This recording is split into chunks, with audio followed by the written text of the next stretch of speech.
and welcome to another episode of Let's Talk Talent. This is the show where we get to sit down with some of the experts and we dive into a variety of topics around talent optimization.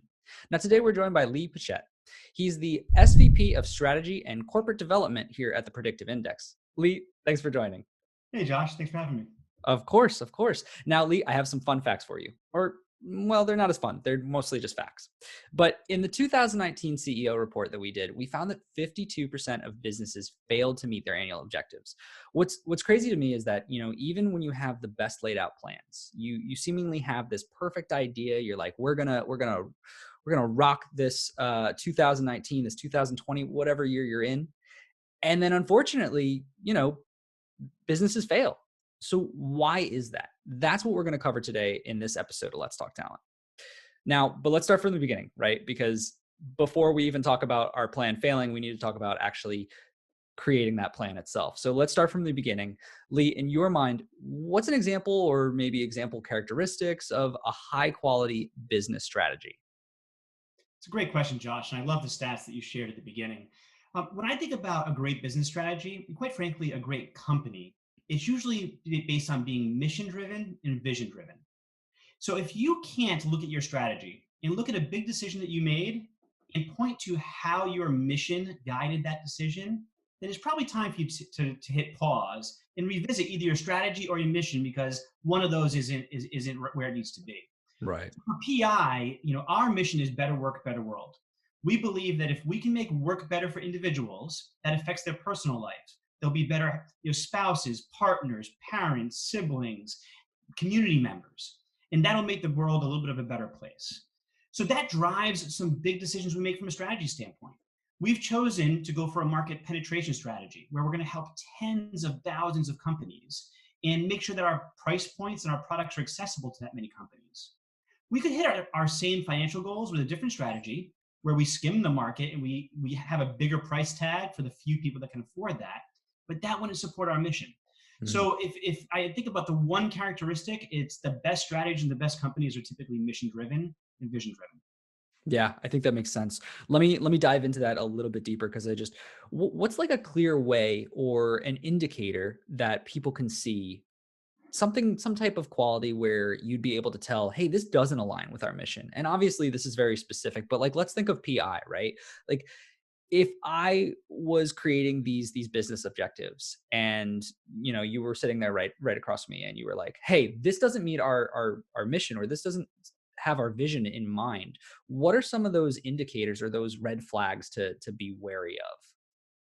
Yeah, it's a good question. When I think about actions anyone can take that support a strategy, they fit into three buckets. There are must-do things. You have to do this to execute on your strategy. There are nice-to-do things. These are items that, hey, they support the strategy, but they don't make it to that must-do level. And then there are don't-do things. These are things that are actually undermining your ability to execute your strategy. I personally don't see a lot of that third bucket, where it's Hmm. that don't-do bucket. I don't Right. see misalignment at that level across many companies. However, what you do see sometimes is a lot of really well-intentioned activity that doesn't add up to a lot of results. And it's usually because people are spending too much time in that nice to do bucket. And that can, it can be disheartening because you have all this work. You can say, no, of course this aligns with my strategy, right? Hmm. Hmm. But in the end, you're not getting the results you desire. So, as a business leader, there are a couple of things that you can do, and there's a couple of things we do at PI to prevent that. One is being very deliberate in defining what are the must-do things that we have to get right across the company in the next quarter. That just fills the vacuum. It makes it so there's not a lot of time for people to go off track. But then the second part, which is a little bit trickier, is to actually have a not doing list. At PI, we call this the big list of big ideas. And when you look at that list, there are a lot of good ideas that have a lot of merit, but we legitimately say these are great ideas that we're not going to execute on right now. So Right. people can say, okay, I was thinking we should do that, but now I'm clearly seeing we're not going to. And then the best thing that happens, Josh, is when people actually ask why. Because those are the conversations that give individual members of your team a much deeper understanding of your strategy and how you're prioritizing things in that strategy, Hmm. which can be really powerful. So those are my favorite conversations when people question why we're not doing something that's a seemingly good idea. a lot of value gets created out of those conversations. Right. Yeah, that it's probably going to go a little bit into one of my later questions, but it makes me think of, creating this strategy, creating this plan, creating this vision or this idea of how do we discuss, how do we actually push our ideas to the broader audience of the organization. It sounds great in theory and you can have the best plan, but it also comes into play where how does the people in the organization take all of that, right? How do they feel about this plan? And I think that's a big part of creating that list, that it makes it easier for you all to be on the same page, because I could definitely see, myself being an individual who wants to contribute, who wants to create a lot of interesting things, saying like, well, no, this is important because it's really cool and I want to do this and XYZ. And people have to be focused and zoned in on, I know it's really cool. Look, it's an awesome thing that you're doing here, but we got to stick with this plan because otherwise we're never going to hit our main objective, right? So Yeah. it's tough. Let's talk about, okay. So you have that mission and vision. You've thought about, here's the do's, here's the don'ts, here's what we want to build our brand around. Here's who we are as a company. How do you go about translating that into a strategy? How does that turn into, this is what we have, better work, better world, right? How do we go from that to whatever it is we're trying to do for this year, for this quarter, for this, 5 years in the future?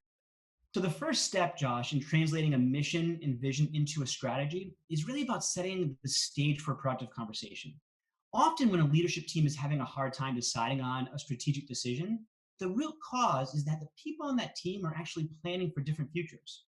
This was especially important and relevant during the COVID-19 crisis. I can guarantee you, every leadership team out there had at least one person who was overly optimistic. They thought this was going to be a V shaped recovery and we would be through the COVID crisis in the fall. And you had other members of the team that were more conservative. And they thought, hey, we're going to be in a long W shaped recovery for 18 months. Well, if we don't get that on the table, then you're going to have a strategy debate that is less about the strategy, more about what reality are we planning for. So something we always do at PI is we start with the baseline understanding and we get a shared understanding of the current reality and the future we're planning for. You don't actually have to get it right. As long as everyone's planning for the same reality, you can have a very productive conversation. And then if that reality doesn't actually play out, you just need to be ready to pivot when you can see that, hey, things are turning around faster than we expected. So that's the first part. The next place where things can go a little off the rails when creating a strategy is time span. If you have someone on the team thinking 5 to 10 years out and someone on the team focused on what's important for the next year, you can really talk past each other. So we always recommend having a 5-year vision and then translating that into an annual objective. And if you're very clear about which time span you're working in, you're going to have a more productive conversation in making those decisions. But then you're naturally going to use that language when you translate that for the rest of the team. And it's super important for the employees across the organization to know, okay, this is what's important for the 5-year plan, but here's what we need to do this year to achieve those goals. Right. I can imagine that it would get very heated. It would very Everyone has different opinions. We talk about this on a broader scale through many of the different episodes. Is that a big part of this is alignment, right? I'm gonna bring up a nerdy example.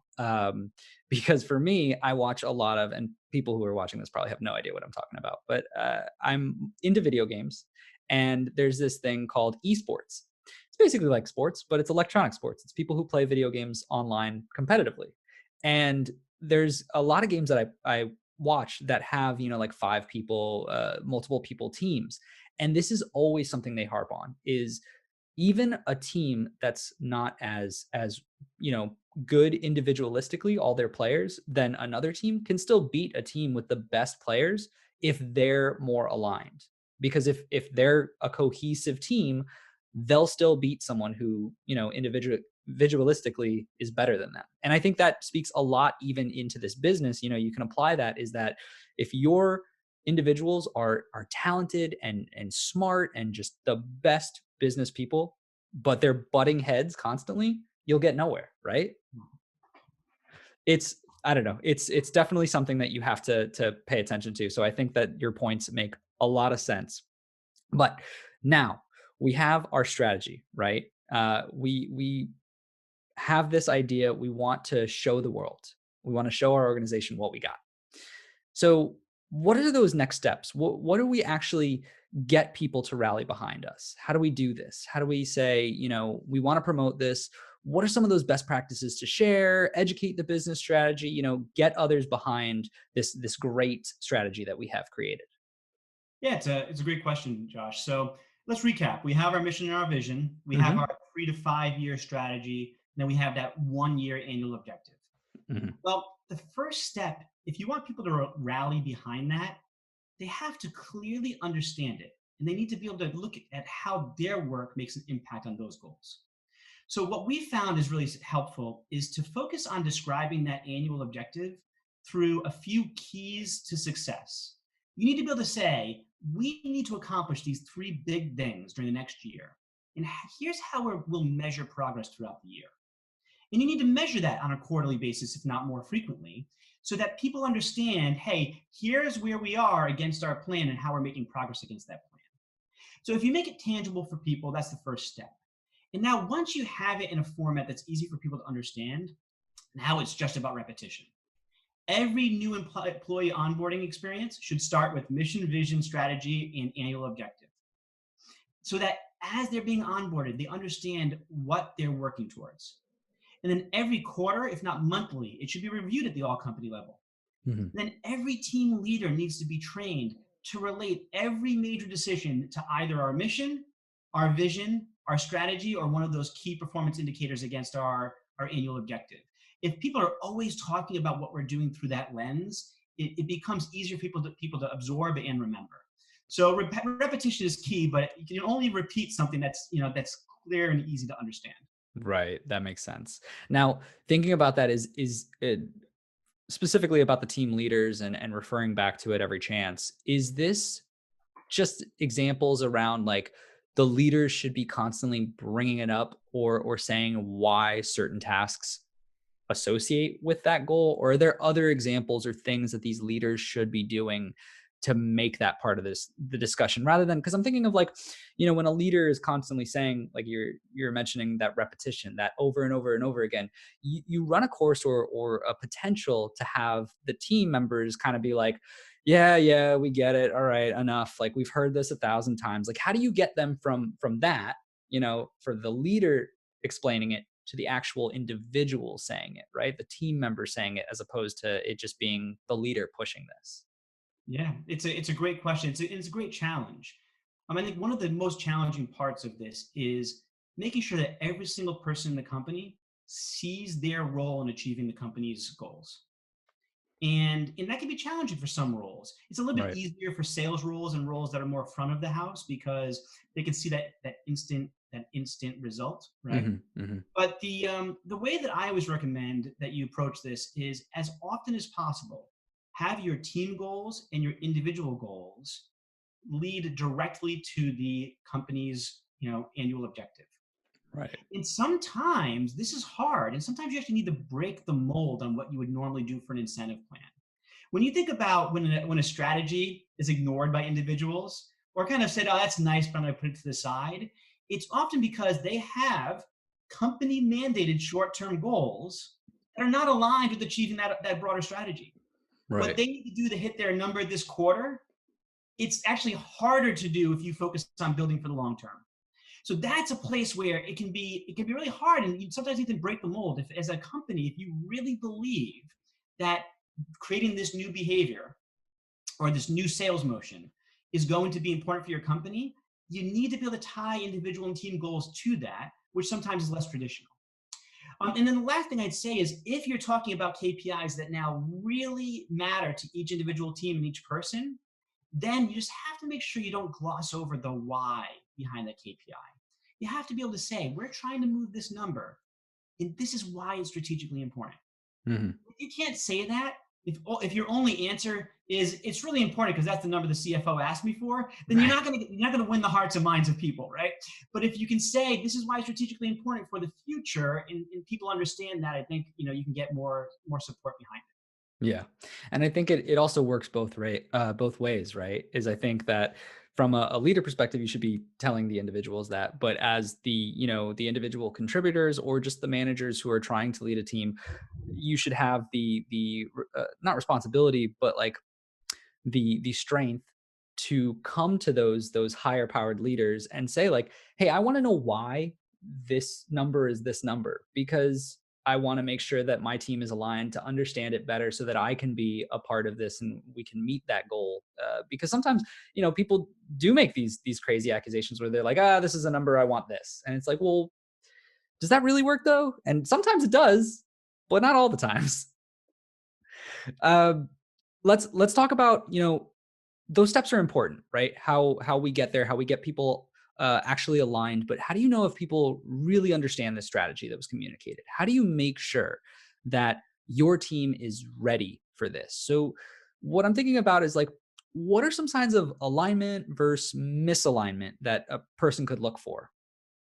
Yeah, I think we touched upon this earlier when we talked about people doing things that are generally aligned with your Mhm. strategy, but Mhm. not on that must-do list. Right. That shows that there's a lack of a depth of understanding, right? If you have a high-level understanding, there are 40 things you can focus on this quarter. But if you really understand what are the right things to do in the right order, and that takes another level of depth in terms of understanding the strategy. That's where you see people working on the most important things. So if you see a team working on fewer higher impact activities, there is a deep understanding of the strategy and what they need to do to contribute to that. If you see people spread very thin, working on lots of things where you're not really sure what's turning the needle, that's a good indication that you're spending too much time on nice to do activities and not focusing enough time and enough effort on the must do things to succeed. So at PI, we place a lot of emphasis on people strategy being a key component to businesses actually succeeding, right? So, what is a business if it's not people? That's the main component to a business.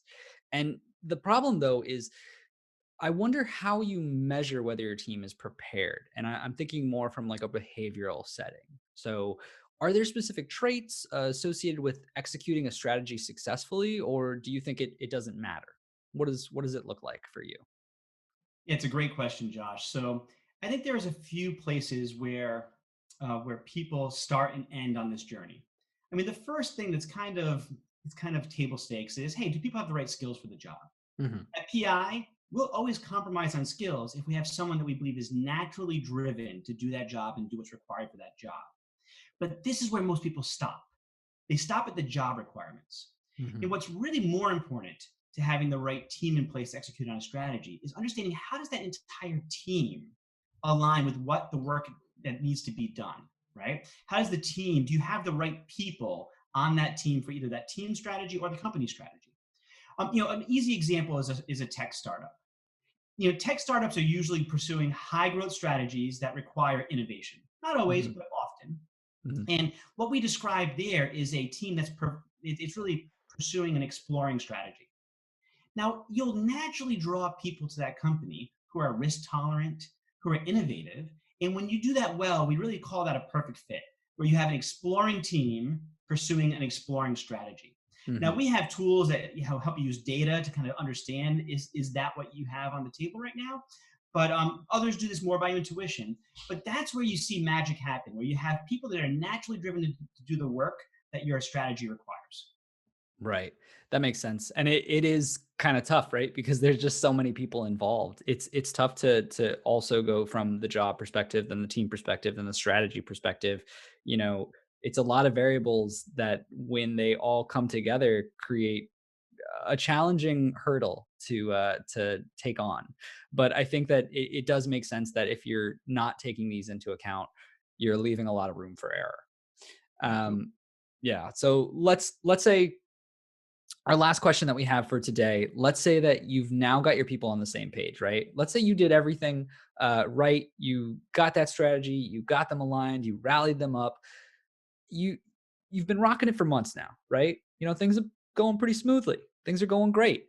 This is the dream, right? You finally did it. You got the strategy going. You're going forward. How do you keep that momentum? How do you keep that going? What can leaders, managers, maybe even individual contributors, what can everyone do to make sure that this business strategy is always the top priority and that we're constantly moving forward? right? Mm. I think one thing that's really important to understand is that what helped you achieve your goals last year might not be the things that are going to work for you next year. Hmm. And often this is a symptom of a strategy has changed. Mhm. And sometimes it changes abruptly. I mean, with COVID-19, that in that crisis, many companies had to take a very abrupt shift in strategy, right? Right. So if you understand that strategies change over time and you're always monitoring that for, hey, do we have the right people in the right roles for what we need to do for the next year? And you don't just assume that the current structure is going to take you to the promised land. Well, that's where you can actually identify gaps early Mhm. and then decide how can you fill those gaps. Sometimes it's easy. You have an upcoming hire where you typically might want someone that's a little bit more conservative as a CFO, but guess what? Your strategy requires more innovation in the next year, so you might actually get someone who leans more innovative. So that's Mhm. again thinking about the job as well as what the team requires, Right. right? And if you don't have that next hire, if you don't have any room to hire new people onto the team that bring what that team needs to the table, then can you promote someone from out other places of the organization to join that team to actually balance that team in ways that are important? Another example might be, can you have someone on the team that maybe is overshadowed but brings the perspective that that team needs? Can you raise awareness of that and say to everyone, hey, when Jane talks about adding process, we all have to recognize that we used to be an exploring team, but now we need to focus on execution. And Right. Jane's contributions are going to be overly important to that new strategy. And for Jane, this is going to be an empowering moment where she's been asking for process when it really wasn't the right thing to ask for, and now is her moment. Right now Right. is the time for process. Right. So this is the kind of thing that helps you understand, has your team shifted and how has it shifted, and then do you have the right people? We're lucky at PI because our products give us a language around this. We can Mhm. talk about this is an exploring team focused on an execution strategy. We need to make sure that we understand how to make that shift, because when you have a language around it, it's a lot easier to not make it personal. No one Yeah. here's failed. We just need to make sure we have the right people on the team to achieve this new and revised strategy. Right. It makes it a lot harder when you're telling someone, that you're either shifting their positions or you're promoting someone above others, or, certain things. It makes it a lot easier when you can clearly define, this is why we're doing this, because we need this type of a team. We need that to succeed with this type of a strategy. And these are the actions that we're taking, right? Having those actual facts, those actual, that game plan makes it a lot less of a, wow, they're just doing it because they hate me or whatever reason that they might think. Yeah. But anyway, Lee, thank you so much for joining me today. And thank you for sharing your knowledge. It was a pleasure. Happy to, Josh. There's one thing though that we Oh, haven't go talked ahead. Okay. All right. Yeah. about, What is it? and I don't know that we could end this interview without touching upon this, which is culture. Okay. You may have heard the old saying, "Strategy or culture eats strategy for breakfast." Have you ever heard that? Yes. Yes, I have. Well, there's some truth to that, right? And there's a lot of different views on how you develop culture. So let's just assume that we're at a company that has a stated culture that's generally in the right direction. My firm belief on this is that if you have the right people for your business strategy, Hmm. they will develop and maintain the culture that you need to succeed. So what that really says is that you want to be explicit about defining your culture, but it can't be something that you hand down from the skies above and say, "Here's our culture." You need to Right. give a starting point for people to start with, encourage them to build upon it without undermining it, but make it a living document that can change over time, and make sure that everyone assumes responsibility for not only maintaining it and building upon it, but really calling it out when something happens that maybe is outside of the culture that we need to succeed in what we're pursuing. So that's the last thing that I want to make sure we shared, because if you have a strategy talk without a culture talk, you're probably missing a big part of that equation. Very, very good. Thank you again, Lee. It's been a pleasure. Yeah, nice to see you, Josh. Thank you.